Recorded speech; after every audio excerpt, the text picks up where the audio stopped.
But this surrender was about more than just ending battles. It was about shaping the future of the United States. When General Robert E. Lee surrendered at Appomattox on April 9, 1865, many believed the Civil War had ended. But what if I told you the largest Confederate surrender came weeks later? And it happened because of a general who defied orders. With 89,000 Confederate troops still in the field, General Joseph E. Johnston faced a fateful decision: fight to the bitter end or negotiate peace. His choice not only ended the war in the southeastern United States, but also sparked tensions within the crumbling Confederacy. Why did Johnston disobey Confederate President Jefferson Davis? How did this surrender change the course of history? And what role did President Lincoln's assassination play in sealing the fate of the South? Welcome to EyeRich History, where we uncover the untold stories that shape the past. If you love history, make sure to like, subscribe, and hit the notification bell so you never miss a story. Stay tuned as we dive deep into the largest Confederate surrender of the Civil War and the bold decision that ended the fight. Let's get started. When Confederate General Robert Edward Lee surrendered the Army of Northern Virginia to General Ulysses S. Grant on April 9, 1865, he surrendered an estimated 28,000 Confederate troops. Many remember this moment as the end of the American Civil War, but it wasn't the last army to give up to Federal troops. Appomattox might have been the most famous surrender in the war, but it wasn't the largest. Confederate troops could have continued the fight, and Confederate President Jefferson Davis wanted them to do so. There were still several rebel armies in the field, but they weren't out to fight. They were going to negotiate their safe passage home, the end of the Civil War. The largest surrender came when Confederate General Joseph Eggleston Johnston surrendered to General William Tecumseh Sherman at Bennett Place, North Carolina. It wasn't until Johnston and Sherman agreed to terms that the war effectively ended, weeks after the surrender at Appomattox. Sherman, famously or infamously, depending on which side of the Mason-Dixon line you're on, marched to the sea between November 15th and October 21st, 1864. His army left a path of destruction from Atlanta to Savannah, Georgia. After his march to the sea, he turned his army north toward the Carolinas. As Sherman entered Raleigh in April 1865, Lee's Army of Northern Virginia had already given up. The only force to stand in the way of Sherman and his brand of total war with the South was Johnston and his force of more than 89,000 Confederate troops. Instead of continuing the fight, however, Johnston sought a meeting with Sherman.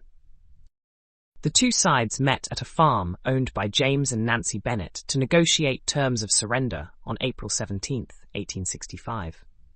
The Confederate forces not only wanted paroles and pardons for the soldiers in Johnston's army, but they also wanted the re-establishment of state governments in place before the war.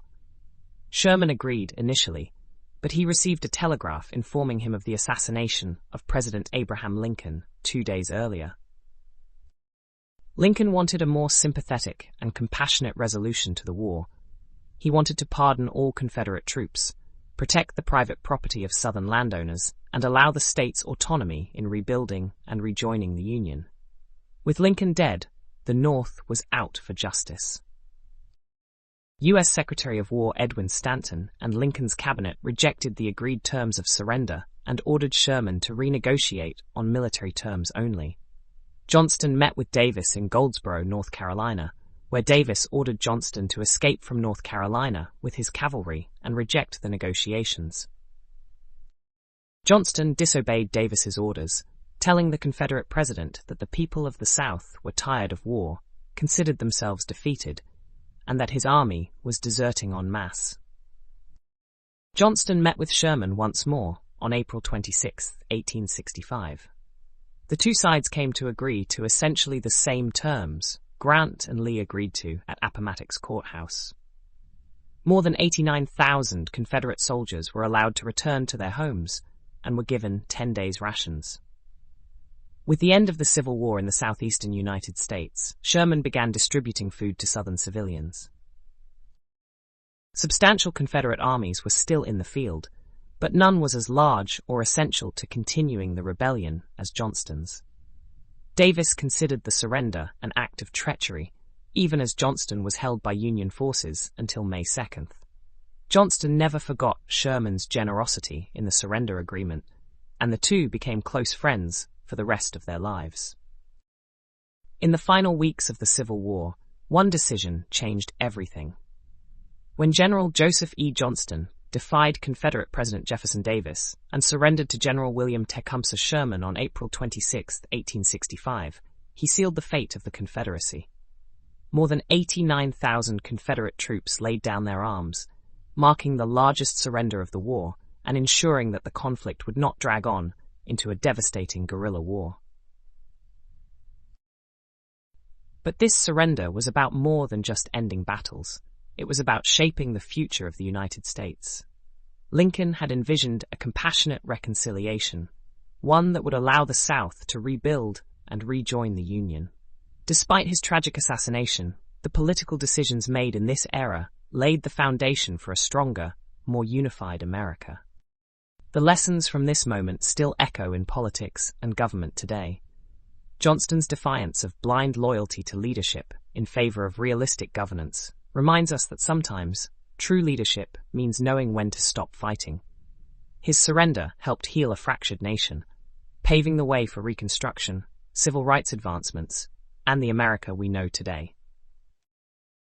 So, what if Johnston had obeyed Davis and continued the war? How different would history be? Let me know your thoughts in the comments. If you enjoyed this history, don't forget to like, subscribe, and hit the notification bell for more histories that shaped our world. This is EyeRich History, where the past comes alive. See you in the next videos. Thanks.